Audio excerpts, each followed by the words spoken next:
There's a kind of silence that doesn't come from stillness. It comes from running, running until your lungs burn, until your legs forget how to stop, until the world behind you fades into something you hope can't find you again. That was her, a woman with nothing but the clothes on her back, a name she barely used anymore, and a past that chased her like a shadow too long in the sun. She didn't ask for help, didn't look like she needed it. But when the storm hit and the river swelled higher than any man could cross alone, someone stepped in. And that someone? He wasn't looking to save anyone either. He'd spent years outrunning his own ghosts, a man who lived by the edge of town, kept to himself, and only spoke when there was something worth saying. But when he found her standing in the rain, soaked through and silent, he did the only thing that made sense. He carried her across the flood, and never quite put her down. It started the night the sky cracked open. Rain came down in sheets so thick they turned dirt roads into rivers and roofs into drums. The wind howled like it had something to say, but no one was listening.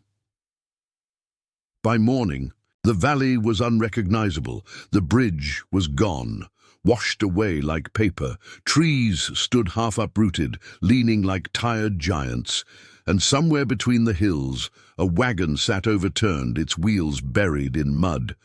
Inside the wreckage, a woman, clad in torn fabric, hands raw, eyes fixed not on the wreck but on the swollen river ahead.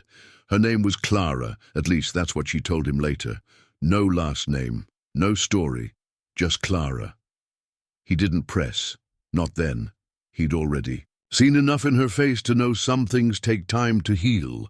She didn't speak when he helped her up, didn't flinch when he handed her half his canteen and the last of his dried meat. Just took it, quietly, like she was used to surviving on scraps. They camped under a broken pine that night, fire flickering against the dark. Still she didn't talk, didn't ask where they were going, didn't say why she was running, and he didn't ask, because some people don't need questions. They need space, time, someone to sit beside them while they decide if they're ready to live again. Days passed like old songs, slow, half forgotten but familiar. They moved north by instinct more than direction. Deer trails led them, creek beds guided their steps. She walked now, careful, measured. Not afraid, not lost, just cautious. He stayed close, never crowding, always watching.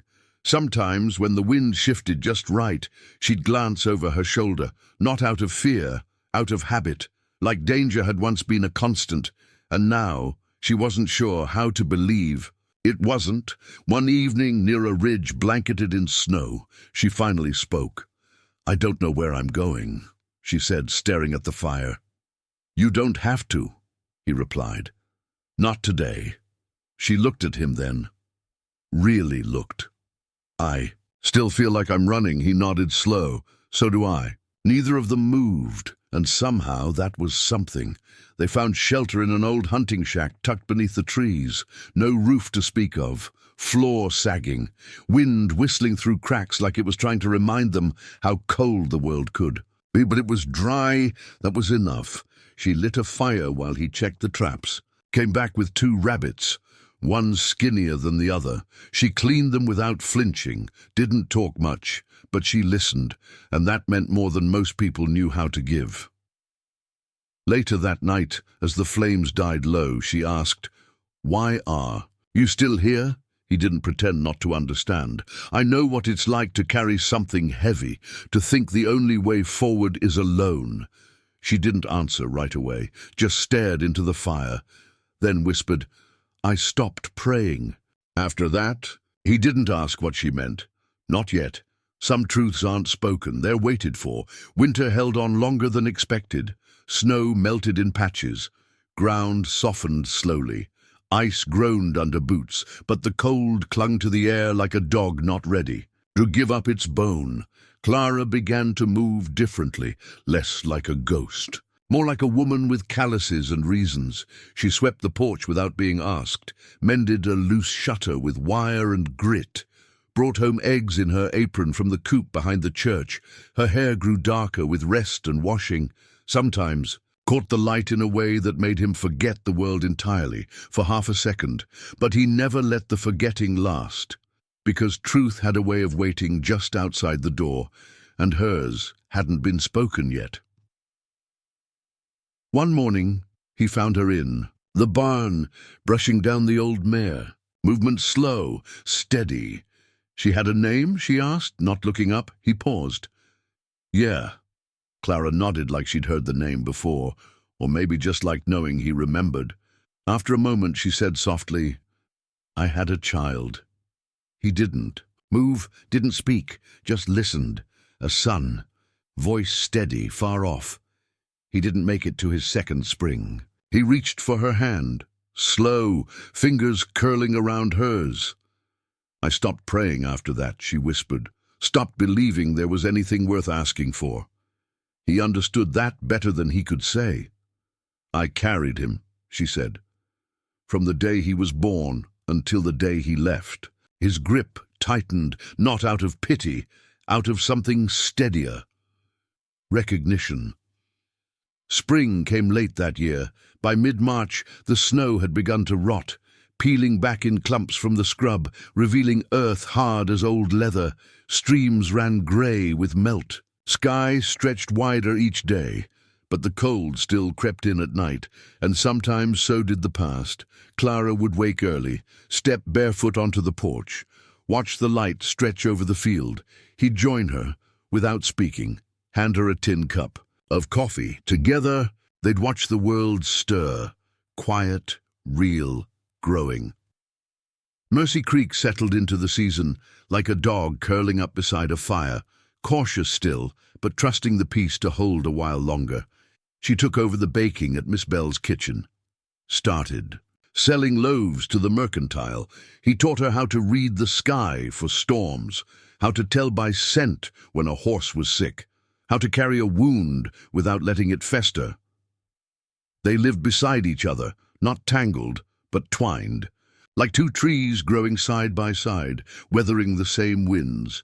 Sometimes she'd hum while kneading dough, low, soft, like music returning after a long silence.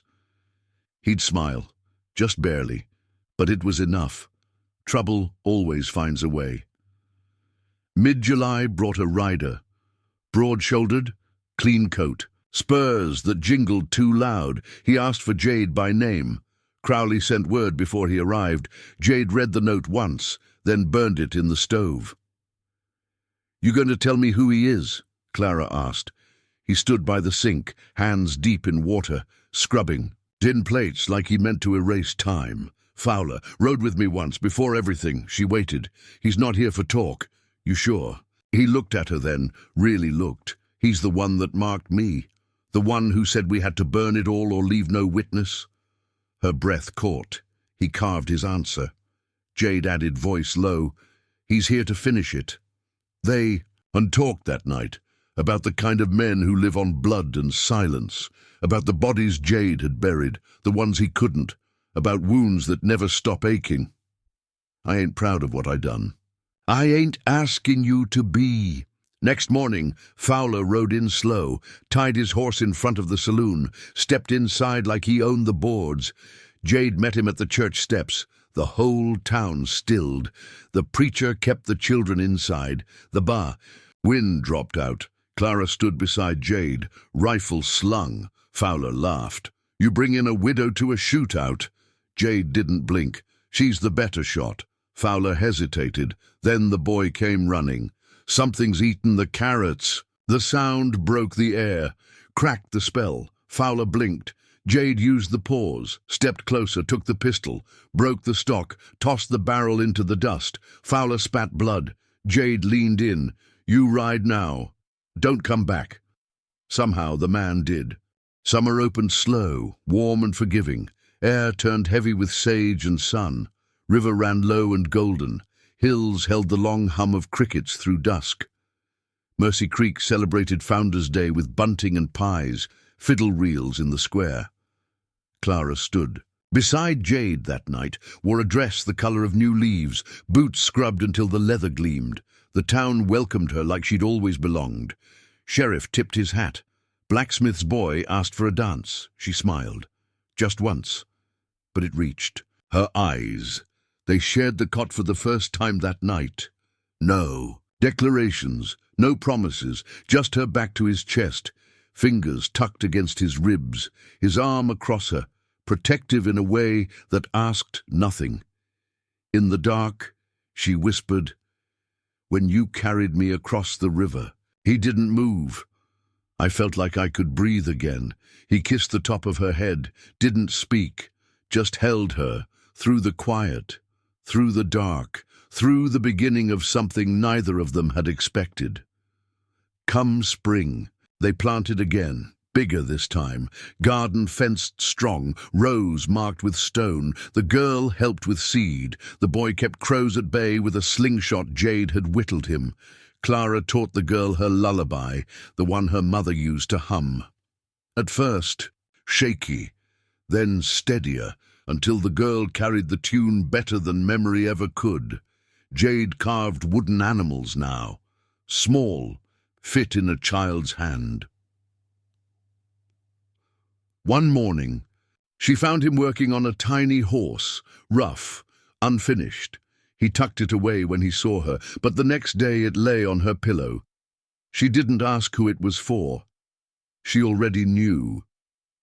By winter, snow returned quietly, blanketing the town in silence. But this time, it felt less like a burial, more like a blanket pulled over tired shoulders. She lit a lantern, set it on the windowsill. Jade carved beside the fire.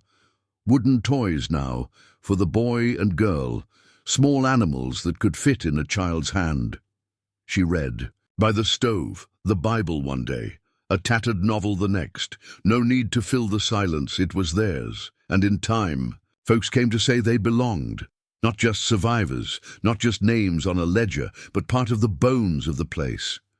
Come spring, they planted again, bigger this time. The garden thrived.